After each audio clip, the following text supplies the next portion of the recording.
अस्सलाम वालेकुम students, welcome to JKSSB prep. आज हम आपके सामने ला रहे हैं कोर्ट रिलेटेड टर्मिनोलॉजीज़। हमने 60 क्वेश्चंस तक पढ़े थे, 60 टर्म्स तक पढ़ी थी।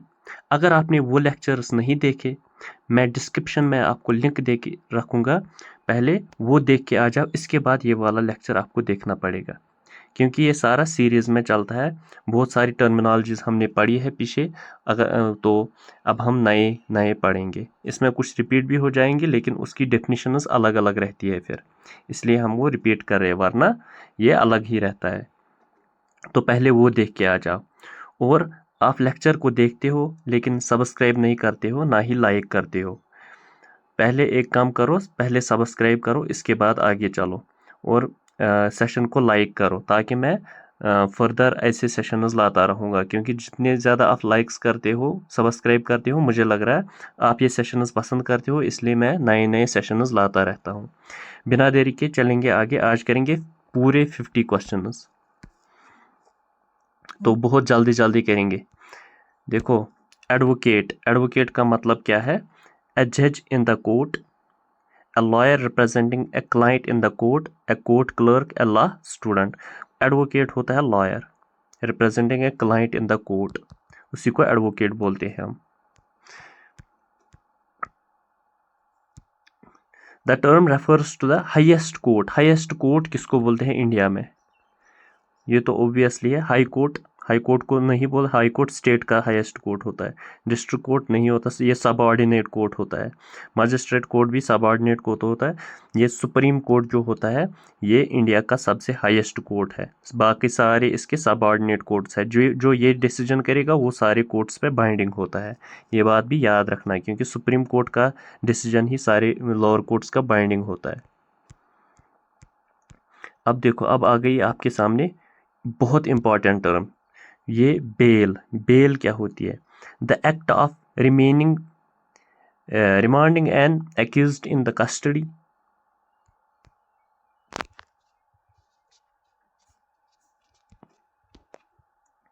The process of freeing an accused person on certain conditions, a court order to imprison an individual, a form of punishment for the crimes।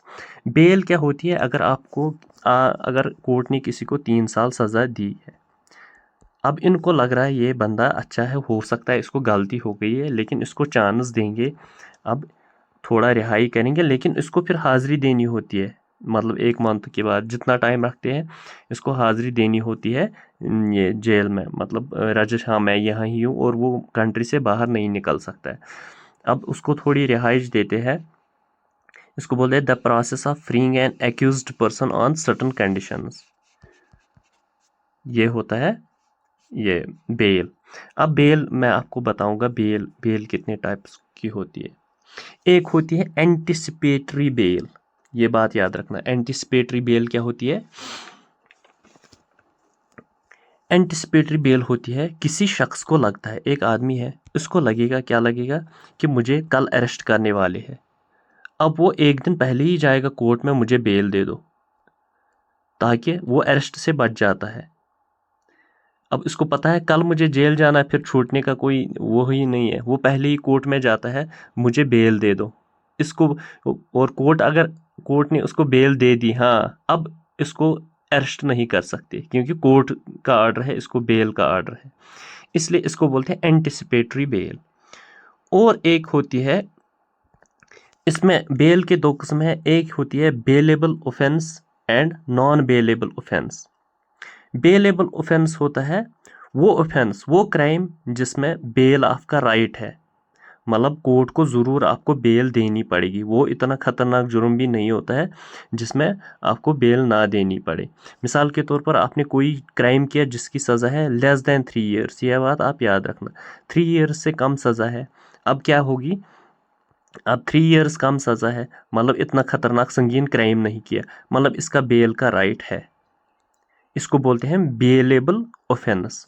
अब और एक टर्म आती है नॉन बेलेबल ऑफेंस। ये सारी टर्म्स याद रखना, क्या? Anticipatory bell, bailable offence, non bailable offence. Non bailable offence है अगर कोर्ट ने मोर देन 3 ईयर्स सज़ा दी, मतलब वो क्राइम संगीन ही होगा तभी जाके इसको 3 ईयर्स से ज़्यादा। अब इसका non bailable offence, it doesn't mean कि इसको बेल नहीं दे मिलेगी, इसको भी बेल मिलेगी, इसको भी छोड़ा जाएगा, लेकिन इसका भी बेल का राइट नहीं, ये क्लेम नहीं कर सकता कि मेरा ये राइट है। मतलब कोर्ट दे भी सकता है इसको बेल, नहीं भी दे सकता है, ये बात याद रखना। नॉन बेलेबल मतलब बेल मिल भी सकती है, नहीं भी मिल सकती है, लेकिन राइट नहीं है। ये समझना कि राइट है, बेलेबल ऑफेंस में राइट है जब 3 ईयर्स लेस देन सज़ा होगी, और जब मोर देन 3 इसको नॉन बेलेबल ऑफेंस। इसमें भी दो चीज़ें आती है, वो आपने सुना होगा, मतलब कश्मीर का सब लोगों को पता है। एक होता है पैरोल, एक होता है फुरला। इसमें भी दो, पैरोल और फुरला, दो टर्म्स होती है। ये यहाँ शायद नहीं आएगा, इसलिए मैं ये बताऊँ यहाँ से। पैरोल पे छोड़ते हैं किसी को, किसी को फुरला पे छोड़ते हैं। पैरोल क्या होता है? पैरोल होता है जब बेल हो जाए, जब ये छोड़ दिया जाता है, मतलब किसी का सपोज 5-6 ईयर्स का सज़ा है, मिसाल के तौर पर क्राइम उसने किया है, उसको सेंटेंस या जेल भेजा जाएगा 5-6 साल के। अब कोर्ट क्या करता है, इसको इसको अब ये मतलब छोड़ दिया जाता है 1 महीने के लिए, बोले जाओ, क्योंकि अब ये लग रहा है कि ये आदमी अगर इसको जेल में ये ज़्यादा क्राइम्स करेगा, अगर इसको छोड़ेंगे ये अच्छा बन जाएगा, ये शायद सोसाइटी की मदद करेगा, इसलिए वो पैरोल पे छोड़ देते हैं इसको, ताकि फिर 1-1 महीने के बाद उसको हाजिरी देनी होती है वहाँ पे। और ये होता है पैरोल। फुरला क्या होता है? फुरला होता है वो संगीन क्राइम जिसमें छोड़ा नहीं जा सकता।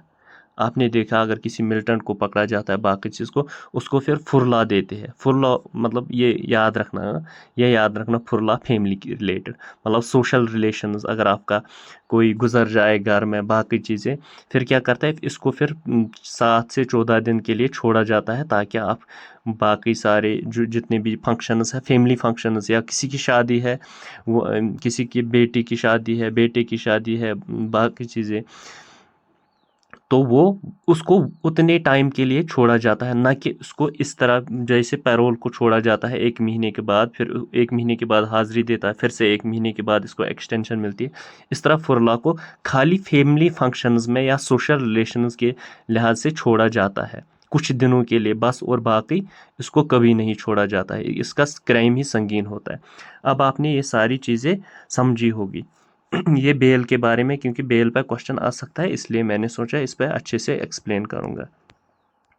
अब देखो, अब एक टर्म आती है, एक होती है कॉग्निजेबल ऑफेंस, एक होती है non cognizable offence. Cognizable offence क्या होती है? जब क्राइम संगीन हो मतलब अगर आपने इतना खतरनाक क्राइम किया कि 3 ईयर से ज़्यादा सज़ा हो सकती है उस क्राइम की, तो वहाँ क्या किया जाता है, उसको विदाउट वारंट अरेस्ट किया जाता है, वार्निंग दिए बगैर इसको सीधे घर जाते हैं, घर से अरेस्ट किया जाता है, क्योंकि इसने संगीन क्राइम किया। इसको बोलते हैं cognizable offence. Non cognizable offence क्या होता है? अगर उसने वो क्राइम किया जिसकी सज़ा लेस देन 3 ईयर्स हो सकती है, उसको क्या बोलते हैं हम? उसको फिर हम पहले वारंट देते हैं कि आपको हम अरेस्ट किया, उसको बोलते हैं आप यहाँ पे आ जाओ, यहाँ हाजिरी दे दो, समन किया जाता है, मतलब वार्निंग दी जाती है कि आप आ जाओ, इसको बोलते हैं नॉन कॉग्निजेबल ऑफेंस। अब यहाँ आपको समझ में आया हुआ, a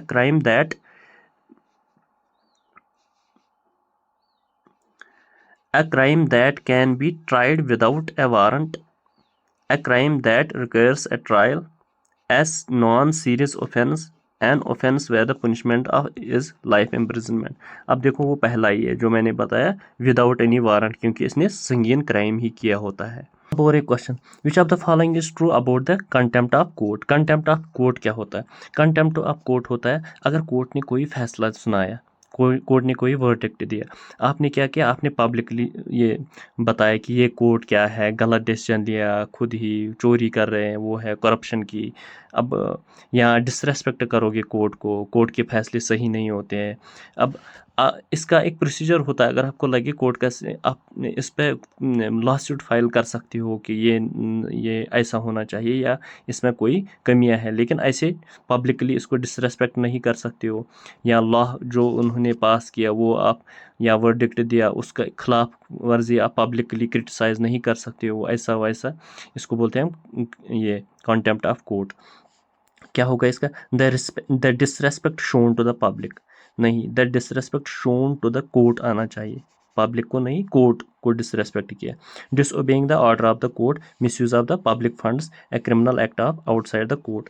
ये है disobeying the orders of the court, ये भी आ सकता है। डिसओबेइंग और डिसरेस्पेक्ट दोनों में, ये अगर दोनों भी आ जाए तो यहाँ, लेकिन पब्लिक यहाँ कोर्ट को डिसरेस्पेक्ट करना होता है, तब जाके इसको भी हम कंटेम्प्ट कह सकते थे।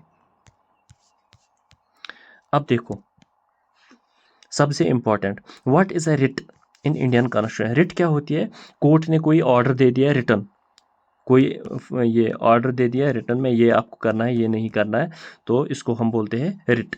ए legal request of the evidence, a written order from the court, a form of punishment, a type of court hearing. ये देखो, a written order from court, ये है था। अब टाइप्स ऑफ रिट्स हम पढ़ेंगे जल्दी जल्दी, तो वो क्योंकि वो एग्जाम में आ सकते हैं। पहला आएगा हैबस कॉर्पस। हैबस कॉर्पस क्या होता है? To have a body of, अगर किसी ने अरेस्ट किया, किसी पुलिस ने किसी को अरेस्ट किया या होस्टेज बनाए किसी ने, तो उसके घर वाले फिर कोर्ट में जाएंगे। कोर्ट क्या हैबस कॉर्पस ऑर्डर करेगा? हैबस कॉर्पस मतलब उस बंदे को पहले छोड़ दो और वो कोर्ट में हाजिरी हो जाए। इट इज़ अगेंस्ट द अरेस्ट्स, अगर किसी को इलीगली अरेस्ट किया उसको कोर्ट पहले ही ऑर्डर करता है कि उस बंदे को छोड़ दो। तो इसमें प्रिंसिपल ऑफ लोकस स्टैंडाई नहीं आ सकता है, क्योंकि बंदा ही जब बंद होता है, लोकस स्टैंडाई मतलब जिस बंदे के खिलाफ ये केस है वो खुद होना चाहिए वहाँ, जिसके खिलाफ जुल्म हो जाए वो, जब बंदा ही अरेस्ट है तो वो कहाँ से पेश हो जाएगा? लोकस स्टैंडाई बाद में पढ़ेंगे। दूसरा होता है मंडामस। मंडामस मतलब कमांड। कोर्ट क्या करता है? कमांड एक पब्लिक ऑफिशियल को, एक सपोज ड्यूटी देता है कोई, लेकिन वो जॉब नहीं, वो ड्यूटी पे नहीं जाता है, कोर्ट मंडामस देता है। मंडामस ऑर्डर मतलब कमांड देता है उस पब्लिक ऑफिशियल को कि आप ड्यूटी करो, फौरन आप अपनी ड्यूटी पे जाओ, इसको बोलते हैं मंडामस। तीसरा आता है ये प्रोहिबिशन आता है। प्रोहिबिशन ये कोर्ट्स को देता है, ये हायर कोर्ट्स देता है प्रोहिबिशन ऑर्डर किसको? लोअर कोर्ट्स को। क्या बोलता है कि आपकी ज्यूरिसडिक्शन नहीं थी ये केस सुनाने की, आपने इसकी हेयरिंग क्यों की? इसको प्रोहिबिट करते हैं। अगर आपने अब सपोज अभी आप, वो केस चल ही रहा है, उसकी ट्रायल ही चल रही है, अभी कोई वर्डिक्ट नहीं आया, तो कोर्ट क्या बोलेगा? ये प्रोहिबिट करेगा, यहीं से ही ख़त्म करो इसको, अब इसके आगे इसको प्रोसीड मत करो, इस केस को प्रोहिबिट करता है। इसके बाद आता है सर्शियोररी। सर्शियोररी का मतलब क्या होता है? अगर एक कोर्ट की ज्यूरिसडिक्शन नहीं है केस को सुनाने की, फिर भी उन्होंने सुनाया और वर्डिक्ट भी दे दिया, फैसला भी सुनाया, अब क्या करेगा? हम जाएंगे कोर्ट में, इन्होंने ये तो इनकी ज्यूरिसडिक्शन में नहीं आता था ये केस, इन्होंने ये कैसे सॉल्व किया? तो सुप्रीम कोर्ट इसको ऑर्डर देगा कि सर्शियोररी मतलब ये नलिफाई और काश, ये जो आपने डिसीजन ये गलत दिया, ये नहीं चलेगा, ये डिसीजन ये कॉश हो जाएगा, नलिफाई हो जाएगा। तो इसके बाद आता है क्यो वारंटो, 5वीं टर्म। क्यो वारंटो और एक रिट होती है। क्यो वारंटो का मतलब क्या है? क्यो वारंटो का मतलब ये है कि एक सपोज कोई आदमी है या कोई एम्प्लॉई है, वो क्वालिफाई नहीं होता है उस सीट के लिए जिस पे वो बैठा हुआ है, तो क्यों वारंटो ऑर्डर करता है पास, कोर्ट बोलता है कि आप क्वालिफाई नहीं हो, आप इस सीट पे कैसे बैठ गए? सपोज कोई डीसी साहब है, अब उसकी सीट अभी वैकेंट है, कोई पियोन या असिस्टेंट उसका होगा, वो आएगा बोलेगा मैं उस पर बैठूंगा, तो हमें कोर्ट उसको ऑर्डर करेगा उस पियोन को, आपकी तो क्वालिफिकेशन नहीं है उसकी, आप क्वालिफाई नहीं है, आप क्वालिफाई कर नहीं रहे हो उस सीट के लिए, आप उस पर कैसे बैठेंगे? आप फ़ौरन उस सीट को वैकेट करो। तो ये होती है टाइप्स ऑफ रिट्स। ये 5 टाइप्स ऑफ रिट्स, ये याद रखना, ये एग्जाम में आ सकते हैं सीधे कि इसका मतलब क्या है, इसका मतलब क्या है, इसका मतलब पांचों की जो मैंने आपको बताया ये पढ़ भी लेना खुद से ही। और यहाँ क्योंकि एमसीक्यू सेशन चलता है इसलिए यहाँ मैं ये पढ़ा नहीं सकता हूँ या आपको डेफिनेशंस नहीं यहाँ ला सकता हूँ। जो भी यहाँ मिलेगा वो मैं बता रहा हूँ। चलिए आगे। अब देखो कॉश, कॉश क्या होता है, नालिफाई। अगर आपने कोई डिसीजन ले लिया उसको कॉश ही करेंगे, बोलें ये नल एंड वॉइड है। Increasing the punishment of the accused person, declaring a decision और ऑर्डर एज नल और void, changing the verdict, issuing A fresh order. देखो डिक्लेयरिंग ए डिसीजन और ऑर्डर नल एंड वॉइड बहुत जल्दी चलेंगे। द टर्म सब जुडाइस, सब जुडाइस का मतलब क्या है, an issue already decided by the court, a matter currently under judicial consideration, an order of the court settlement, the legal age of becoming a जज। देखो सब जुडाइस मतलब सब मतलब जुडाइस मतलब जो अभी जुडिशरी के अंदर, जो अभी जुडिशल कंसिडरेशन के अंदर ही है, अभी उसका कोई वर्डिक्ट नहीं आया, कोई फैसला नहीं सुनाया गया, अभी उसकी ट्रायल चल ही रही है उस मैटर की, उस इशू की, उस केस की, उसको हम बोलते हैं सब जुडाइस। ए मैटर, देखो ए matter currently under the judicial ये कंसिडरेशन, अभी भी उस मैटर पे चर्चा चल ही रहा है, उसको बोलते हैं हम सब जुडाइस। अब देखो और एक क्वेश्चन क्या आता है, जुडिशल रिव्यू। जुडिशल रिव्यू क्या होता है, अगर कोई लॉ पास हुआ या कोई भी ऑर्डर पास हुआ गवर्नमेंट की तरफ से, तो कोर्ट क्या करेगा, कोर्ट हम फिर लॉ सूट फाइल करेंगे, पिटिशन फाइल करेंगे उसके खिलाफ। सपोज कोई बिल आ गई, CAA बिल आ गई या बाकी चीज़ें, ये होता है ना बहुत सारी बिल, या आर्टिकल 370 के बारे में आ गए मिसाल के तौर पर, तो फिर क्या होगा, हम पिटिशन फाइल करेंगे, judicial review, court judicial review करेगा जो पार्लियामेंट या किसी ने ऑर्डर लॉ पास किया, क्या वो उसकी कॉन्स्टिट्यूशनल वैलिडिटी है, क्या कॉन्स्टिट्यूशन के लिहाज से उन्होंने वो सही किया या नहीं किया, उसको हम बोलते हैं जुडिशल रिव्यू।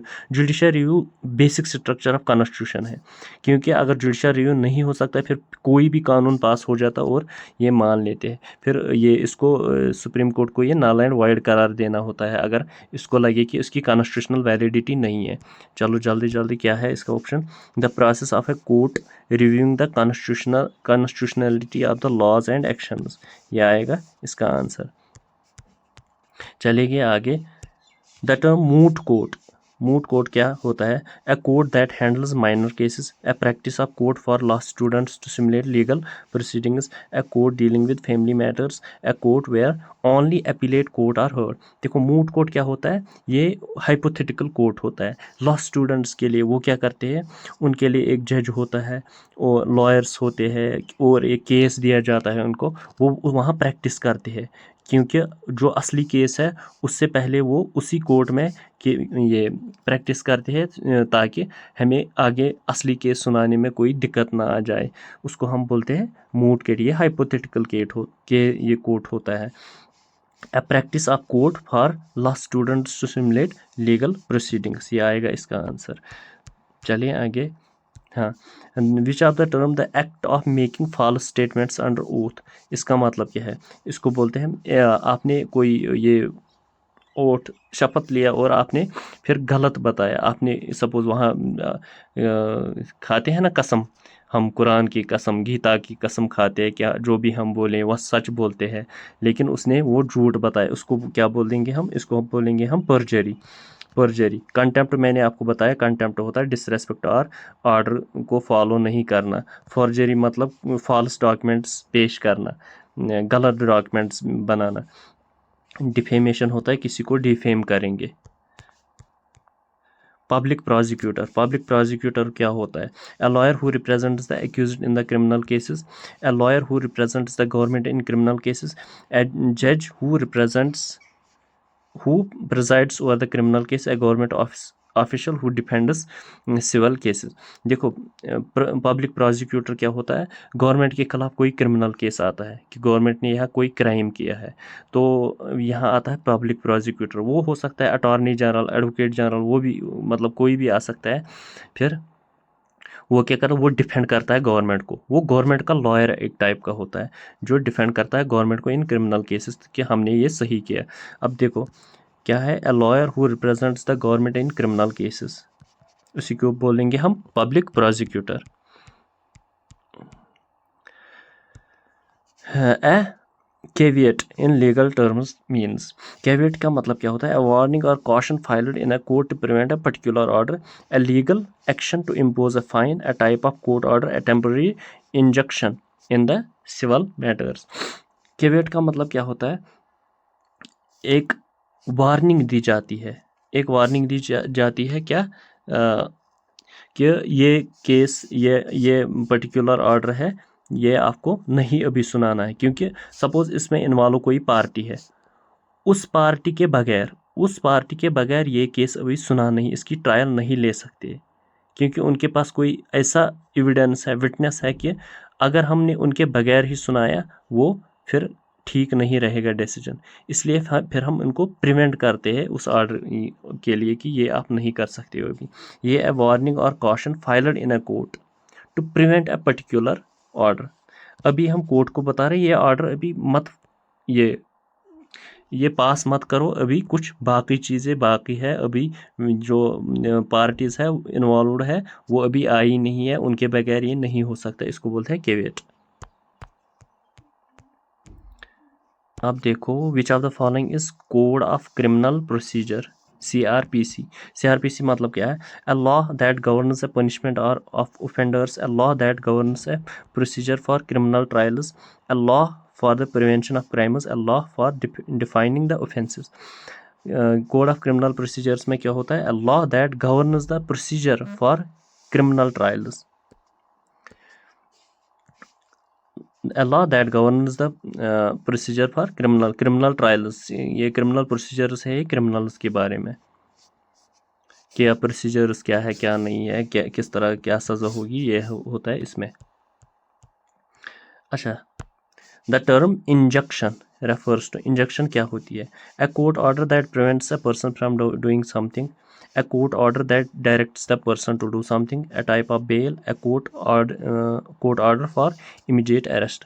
देखो क्या होता है इंजक्शन, इंजक्शन होता है कोर्ट किसी पर्सन को ऑर्डर करता है आपको ये काम नहीं करना है, क्योंकि सपोज किसी का अभी अरेस्ट वारंट है और वो घूम रहा है, अब वो क्या कर रहा है, वो बेल पे, अभी कोर्ट इसको ऑर्डर करता है कि आपको इस कंट्री से बाहर नहीं जाना है, आपको इस गांव से बाहर नहीं जाना, आपको इस स्टेट से बाहर नहीं जाना है, तो फिर क्या होगा, फिर वो ऑर्डर इसको फॉलो करना होता है, ये होता है injunction. A court order that prevents a person from doing something, एक आदमी को प्रिवेंट करता है कि आपको ये काम नहीं करना है।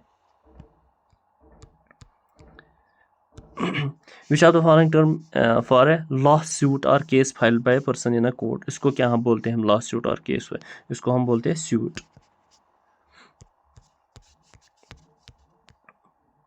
अब देखो रेस जुडिकाटा, रेस जुडिकाटा क्या होता है, रेस जुडिकाटा होता है अगर कोई केस आ गया, अगर कोई मैटर है अब उस पर एक बार कुछ डिसाइड हो गया, मतलब कुछ फैसला हो गया, या एक बार आपने लिटिगेट किया उस पर कुछ ऑर्डर आ गया, आपने फिर से दोबारा कोशिश की, आपको वो अपनी जगह सही नहीं लगा, आपने फिर से दोबारा कोशिश की ये मैं फिर से इस पर लिटिगेशन डालूं, लेकिन ये है कि रेस जुडिकाटा मतलब होता है ये प्रिवेंट करता है, ये इसको प्रिवेंट करता है कि दोबारा नहीं करना है इस पर लिटिगेशन, दोबारा लॉसूट फाइल नहीं करना है। ये है a person that prohibits relitigation of the same issue once it has been decided, इसको हम बोलते हैं res judicata. A warrant, warrant क्या होती है, a formal document issued by the court authorising law enforcement to take action, a document required to file a case in court, a written request for a court hearing, a form of punishment crimes। Warrant क्या होता है, warrant होता है a formal document issued by the court authorizing law enforcement to take action।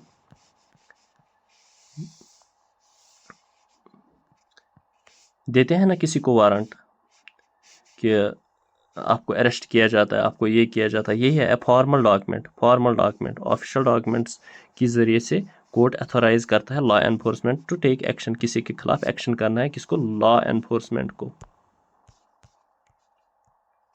अब देखो question, the IPC Indian penal code primary deals with, Indian penal code किसके बारे में बता रहा है, procedures of filing lawsuit, ये तो नहीं है, definitions of various crimes and their punishments, the jurisdiction of various courts in India, laws related to the business and trade. देखो डेफिनेशंस, इसमें डेफिनेशंस होती है ऑफ वेरियस क्राइम्स, कौन कौन से क्राइम है और उनकी पनिशमेंट क्या हो सकती है, ये आईपीसी इंडियन पेनल कोड में आ सकता है।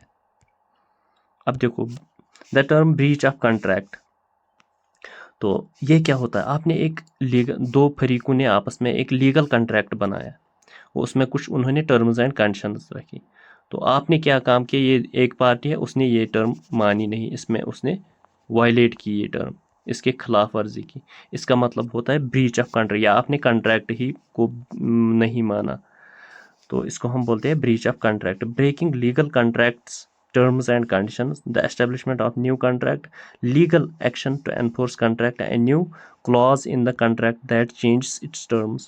देखो ये है breaking a legal contract terms and conditions। ये who is responsible for delivering judgment in the trial, कौन है जज, सबसे इजी। हाँ ये देखो अब मैंने वहां से बताया कि locus standi क्या होता है। A locus standi refers to the physical location of the court, the right of a party to bring in action in the court, the procedure for appeal, a court's power to hear cases। देखो locus standi क्या होता है, कोई शख्स है, उसके खिलाफ कोई क्राइम हो जाए, उस पर जुल्म हो जाए, उस पर कुछ हो जाए, तो ये इसको अब लॉ सूट फाइल करना है कोर्ट में।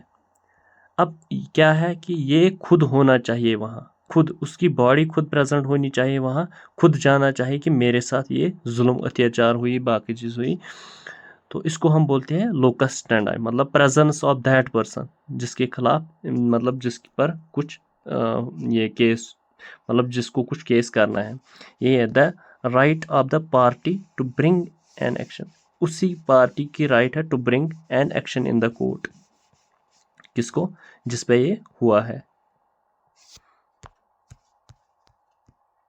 अब देखो और एक, what is a court martial, court martial क्या होता है, तो सबने सुना होगा कोर्ट मार्शल, लेकिन ये पता नहीं होता कोर्ट मार्शल क्या है। A civil court for criminal cases, a military court that handles military offences, a type of administrative court, a court that handles more traffic violation, minor traffic violation.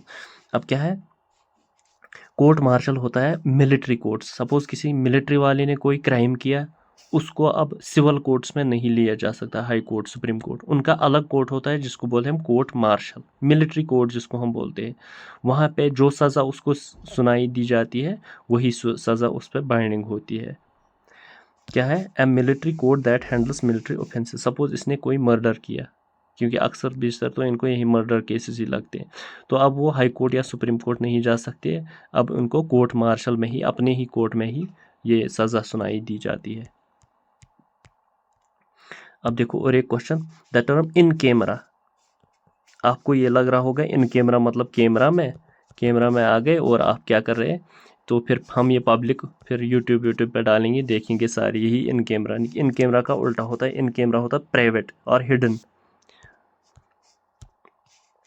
A case heard in open court, a case heard privately in the judge's chamber, a public trial with jury, a case discussed before the media। यह है a case heard privately in judge's chamber, यह है in camera। देखो a remedy in law, remedy मतलब होता है cure, treatment, ये तो आपको पता ही है।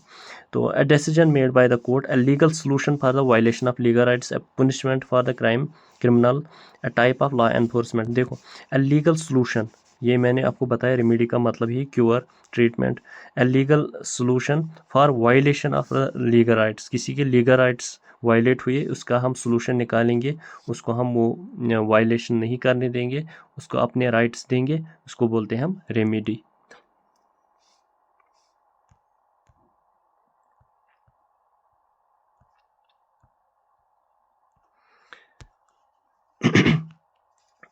अब द टर्म अपील, अपील का मतलब क्या है, अपील होता है कि अगर कोई लोअर कोर्ट ने कोई डिसीजन आपके खिलाफ सुनाया, आपको लग रहा है मेरे लिए ये सही नहीं है, ये गलत डिसीजन हुआ, आप अपील कर सकते हो, इससे बड़े कोर्ट मतलब हाई कोर्ट में जा सकते हो।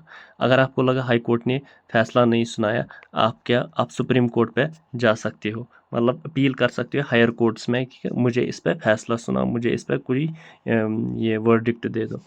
The final judgment in the court, the process of challenging a court's decision in the higher courts, the beginning of trial, the formal request of the bail, यही है the process of challenging a court's decision in a bigger higher court। अब देखो what is the mean by doctrine of separation of powers. देखो separation of powers क्या होती है, मतलब हम 3 ब्रांचेस बनाते हैं, एक सपोज एक कंट्री को चलाने के लिए हम 3 ब्रांच बनाते हैं, एक होता है जुडिशरी, एक होता है लेजिस्लेटिव और एक होता है एग्जीक्यूटिव। ये 3 अगर एक ही टेबल पे बैठेंगे, ये तो अगर ये गलत करेगा ये इसको सपोर्ट करेगा, ये इसको सपोर्ट करेगा, अगर ये गलत करेगा फिर टर्न आएगी, ये बोलेगा ये इसको सपोर्ट करूँगा क्योंकि ये फंसे हुए हैं आपस में, इसको इसके साथ लिंक है इसको। हम क्या करते हैं, हम इनको सेपरेशन दीवारें बनाते हैं। एक वो इसमें भी और एक होती है वाटर टाइट सेपरेशन, मतलब पूरी दीवार जिसमें पानी भी नहीं तैर सकता है, कि इनको आपस में कुछ नहीं है लेना देना। तो doctrine of separation of powers, इनको अपने पावर्स दिए जाते हैं, इनको अपने मतलब ये इंडिपेंडेंट रहते हैं, ताकि बोलते हैं ना किसी को मुझे तो इसकी ज़रूरत नहीं पड़ेगी, तो मुझे कोई लेना देना नहीं, मैं सच्चाई बताऊंगा। वही होता है फिर यहाँ, जब इनको आपस में लेना देना नहीं है, ये फिर इसके खिलाफ सच्चाई बता रहे, ये फिर इसके खिलाफ सच्चाई बता रहे, ये आपस में, और इससे कंट्री अच्छी खासी चलती है क्लीन। तो इनको बोलते हैं doctrine of separation of powers. देखो यही the power to decide assets between parties, the separation of judicial, legislative and executive powers in the government, the division of the courts responsibility, the division of legal dispute between the multiple courts, ये है the separation of judicial, legislative and executive powers of the government।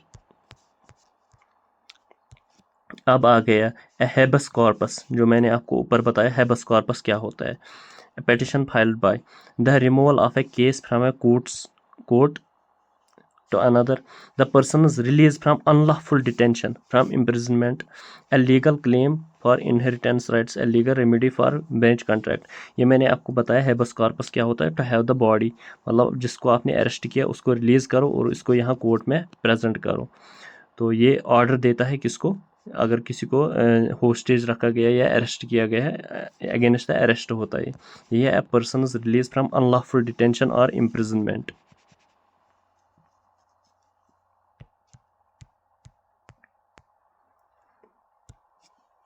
Which of the following is true about the writ of mandamus. Mandamus क्या होता है, जो मैंने आपको बताया, ये कमांड करता है एक पब्लिक एम्प्लॉय को, पब्लिक ऑफिशियल को, कि ये आपको ये करना पड़ेगा, आपको ड्यूटी देनी पड़ेगी। It commands a person to cease from doing a particular act, it orders the performance of public duty of by a public official.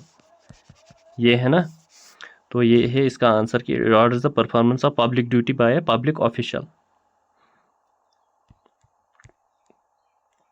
Negligence, आपने कोई नेग्लिजेंस की और जिसकी वजह से किसी का डैमेज हुआ, लापरवाही जिसको हम बोलते हैं, आपने कोई लापरवाही बरती जिसकी वजह से किसी का डैमेज हुआ, इसको हम बोलते हैं negligence. The deliberate act of committing crime, deliberate, the failure, deliberate भी नहीं होता है, ये होता है लापरवाही जिसको हम बोलते हैं। The failure to take reasonable care leading to damage, the intentional violation of contract, intentional भी नहीं होता, the wrongful taking of someone's property. ये देखो, the failure to take reasonable care leading to damage और हार्म, जिसकी वजह से नुकसान हुआ। देखो और एक टर्म आती है एक्विटल। एक्विटल बोलते हैं कि court acquitted this accused person. Equity करना मतलब इसको रिहाई देना, क्योंकि वो अब बरी है, उस पर केसेस जितने भी थे वो सारे रद्द हुए। The conviction of N accused person, conviction नहीं होता है। The dismissal of the case by the judge, the release of a person from criminal charges, the sentence ये है, the release of a person from criminal charges, जो criminal charges उनसे ये बरी हो गया, बाइज्जत बरी किया जा सकता है इसको।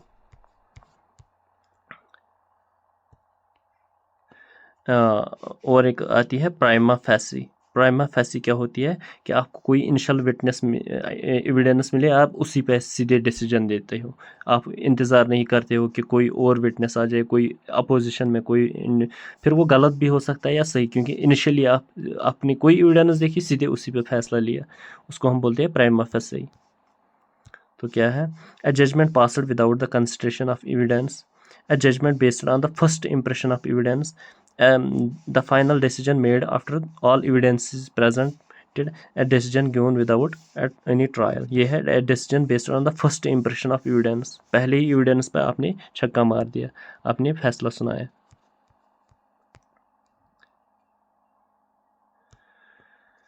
Which of the following refers to a court order that prohibits an action from being taken?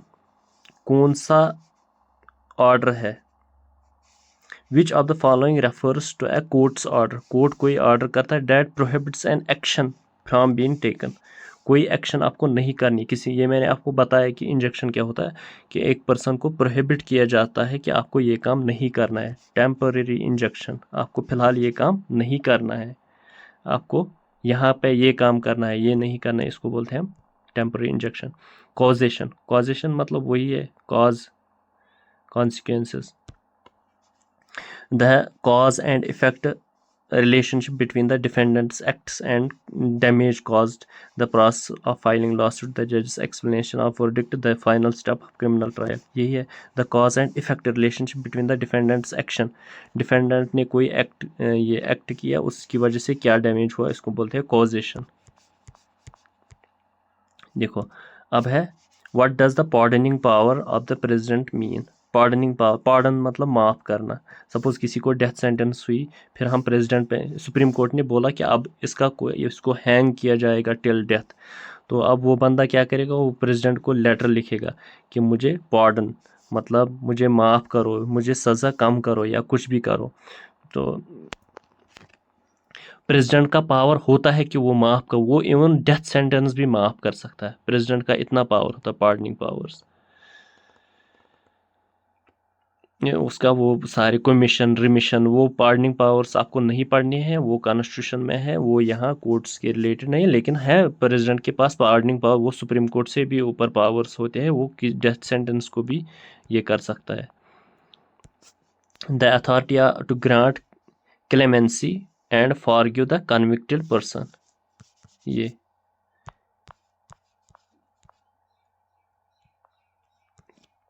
Which of the following best describes public interest litigation? Public interest litigation क्या होती है?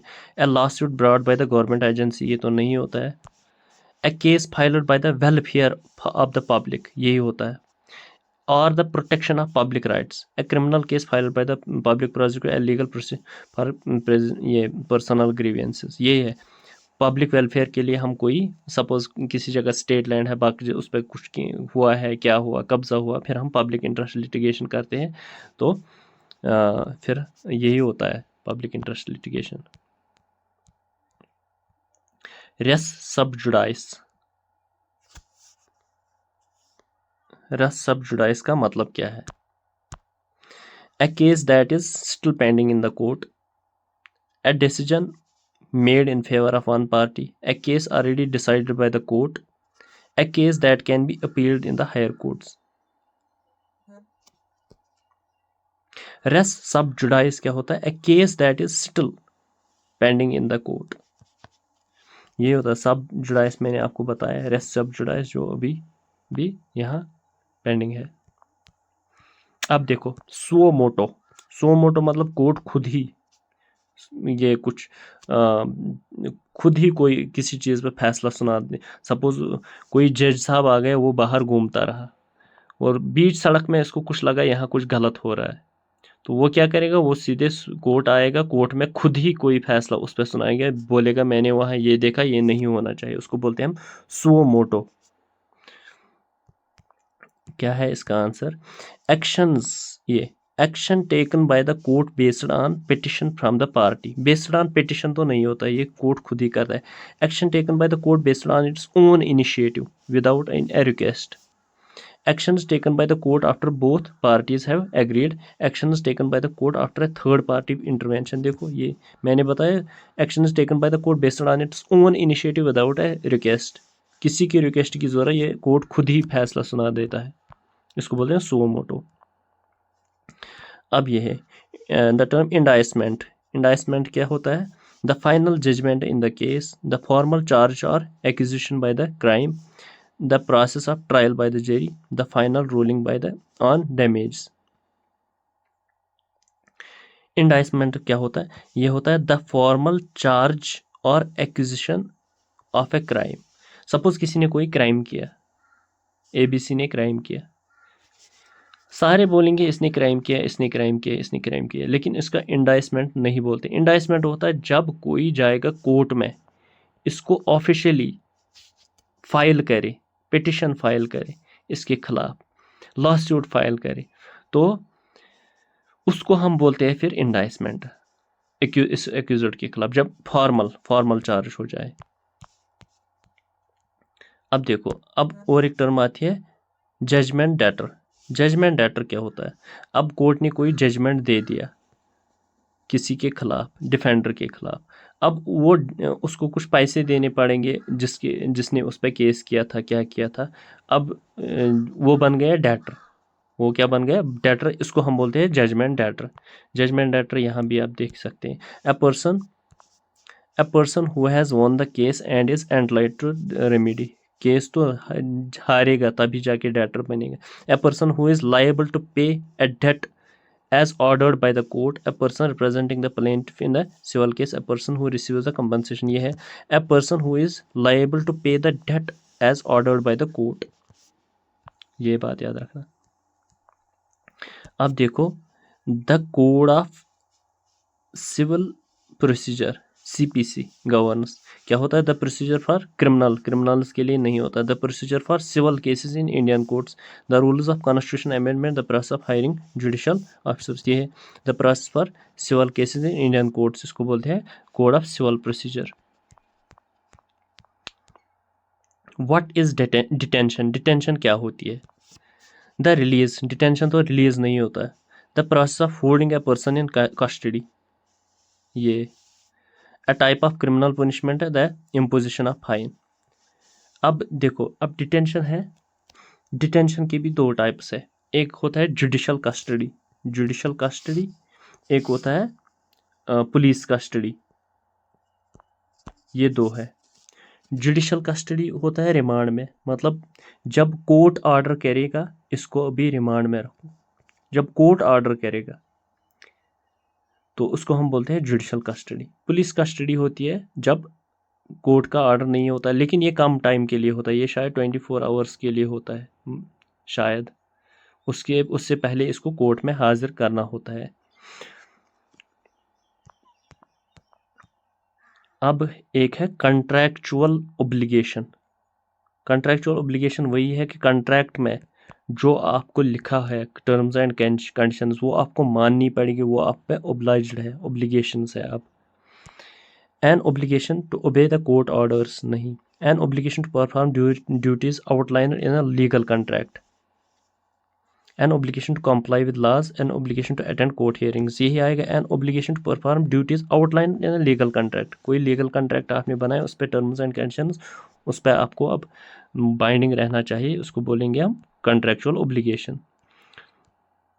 अब ये है, अब ये इंपॉर्टेंट टर्म प्ली ऑफ अलीबाई।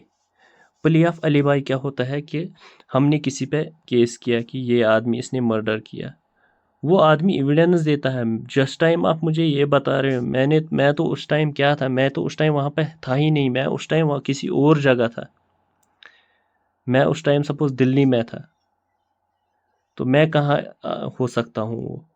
यही होता है कि the defence in which an accused claims they were somewhere else at the time of crime. ये बात याद रखना, प्ली ऑफ अलीबाई क्या होता है कि हम किसी और जगह थे क्राइम के टाइम पे।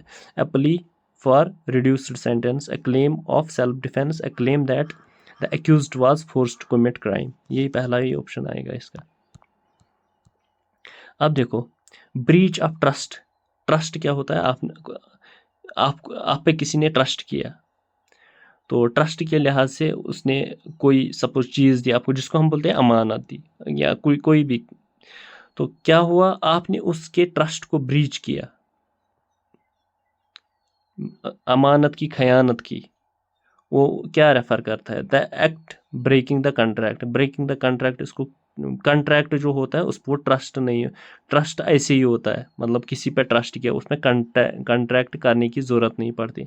The unlawful taking of property held in a trust, the delay in delivering goods, the breaking of an agreement without any penalty. देखो यही है the unlawful taking of property, यही किसी ने आपको आप पे अमानत दिया, उस पर अब कॉन्ट्रैक्ट वॉन्ट्रैक्ट साइन वाइन तो नहीं होता, क्योंकि वो आप पर ट्रस्ट करता है और आपने वो ब्रेक किया, इसी को हम बोलते हैं ब्रेकिंग ऑफ ट्रस्ट। चलिए आगे, विच of the following is true about the arbitration. Arbitration क्या होता है, सपोज दो पार्टीज के दरमियान कोई आपस में झगड़ा है, अब वो बोलेंगे कि कोर्ट में जाने की ज़रूरत क्या है, कोर्ट में जो जज है, अगर हम वही प्राइवेटली किसी के पास जाएंगे, कोई किसी बुजुर्ग के पास जाएंगे, या कोई रिटायर जज हो, बाकी चीज़ हो, वही अगर हम उसी को बनाएंगे एज जज, दोनों उसी को सुनाएंगे, फिर वो फैसला सुनाएगा, वो हम दोनों मानेंगे, तो इसको हम बोलते हैं आर्बिट्रेशन। कोर्ट जाने की ज़रूरत नहीं है, थे किसी अथॉरिटी के पास जाएंगे, वो करेगा फैसला, चाहे वो लॉयर भी हो सकता है, वो कोई बुज़ुर्ग भी हो सकता है, कोई मतलब साहिब इल्म भी हो सकता है। It is a trial conducted in the court of law, it is method for resolving disputes outside of court with the help of an arbitrator, it is procedure for filing a criminal case, it is a type of appeal. यही है, it's a method of resolving disputes of court in disputes outside the court with the help of an arbiter। अब देखो trespass, trespassing क्या होती है, trespassing मतलब किसी की प्रॉपर्टी, आप किसी की प्रॉपर्टी में अनलॉफुली दाखिल, यहाँ उसने लिखा भी होता है कि नो ट्रेसपासिंग इज अलाउड, आपने फिर भी इसमें मतलब जाने की कोशिश की, इसको हम बोलते हैं ट्रेसपासिंग। ये लीगल टर्म्स में the unlawful entry into another person's land property, इसको हम बोलते हैं trespass. The act of stealing property, the form of fraud, the breach of written contract. अब ये देखो, what is meant by the hearsay evidence. Hearsay evidence क्या होती है, testimony based on the personal knowledge of witness, testimony about what someone else has said outside the court, testimony given bye N expert witness, evidence presented in the written form. देखो hearsay evidence क्या होता है, suppose कोई गुंडा है जिसके खिलाफ कोई लॉ सूट फाइल किया गया, अब इसके खिलाफ सारे विटनेसेस है, वो बोल रहा है कि उसने क्राइम किया, लेकिन कोर्ट में नहीं जा रहे, वो कोर्ट से बाहर बाहर ही सारे लोग बोल हाँ उसने किया क्राइम, उसने क्राइम किया, लेकिन कोर्ट अंदर जाने की जुर्रत नहीं करते। वो एक वजह, कोई भी वजह हो सकती है, वो कोर्ट के अंदर, लेकिन कोर्ट से बाहर सारे विटनेसेस दे, लेकिन वो अलाउड नहीं है, वो मतलब जब तक कोर्ट में हाजिरी ना दे और विटनेस ना रहे तब तक वो नहीं चलता है।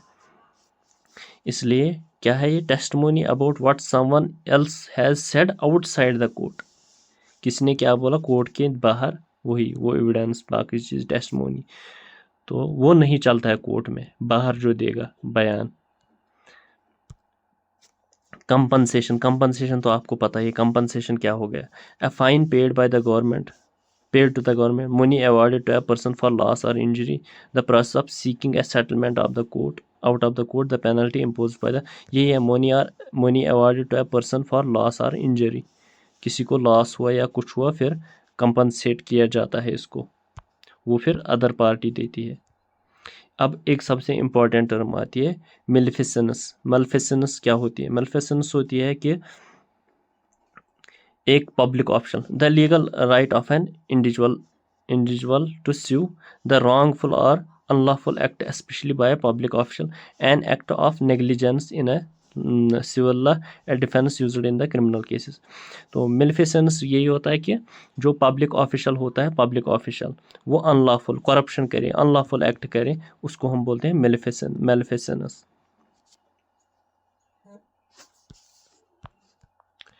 अब लास्ट क्वेश्चन, 50वां क्वेश्चन आपके सामने, the Indian contract act 1872 primary deals with, किसके साथ डील करता है? The formation of enforcement of the contracts, the protection of intellectual property rights, criminal offences related to property, the responsibility of the जज in a case. ये the formation of enforcement of contracts, जो contracts के बारे में है। तो ये था 50वां क्वेश्चन। होप ये सेशन आपको अच्छा लगा होगा। चैनल को सब्सक्राइब करो। चैनल को सब्सक्राइब क्यों नहीं करते हो, लाइक नहीं करते हो, बाकी चीज़ें देखो कितना लंबा सेशन मैंने आपके लाए और एक एक टर्म आपके सामने पेश की है, इसलिए ये दोस्तों के साथ शेयर करो और चैनल को सब्सक्राइब करो। आज के लिए इतना ही। Thank you. मिलते हैं नेक्स्ट सेशन में।